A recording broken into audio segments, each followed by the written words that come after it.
Това е кратка инструкция как да заплатите месечния си абонамент. Влизате в бек-офиса на Aurora Web, избирате юзернейма и парола. Ще ви се появи съобщение, което ви подсказва колко време е останало до края на абонамента и в този случай моят абонамент вече е изтекал. Когато натисна поднови, ще ме кара директно в менюто за подновяване на абонамент. Това меню може да го откриете също от лявата страна на компания, най-долу абонамент. Когато е изтекал абонамента, можете да дойдете на абонамент Web, маркирате всичките активни касови места, за които искате да подмените абонамента, избирате периода 1, 3, 6 месеца или година. Софтуера сам ще изчисли датата, когато изберете периода, приемайки общите условия и начина на плащане, банкова карта или трансфер.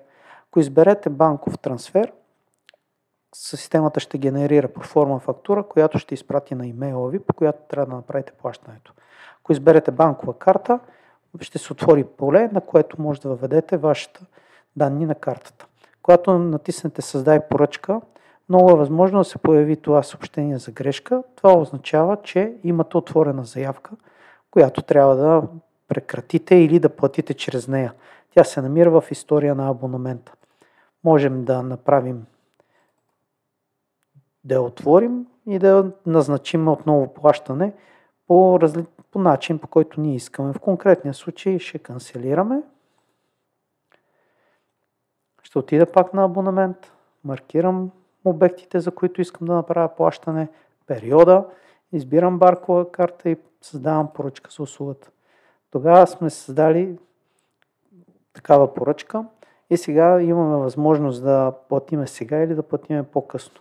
Ако изберем платим сега, попълва автоматично данните, натискаме бутон плати и ни предлага да въведеме своите данни на картата.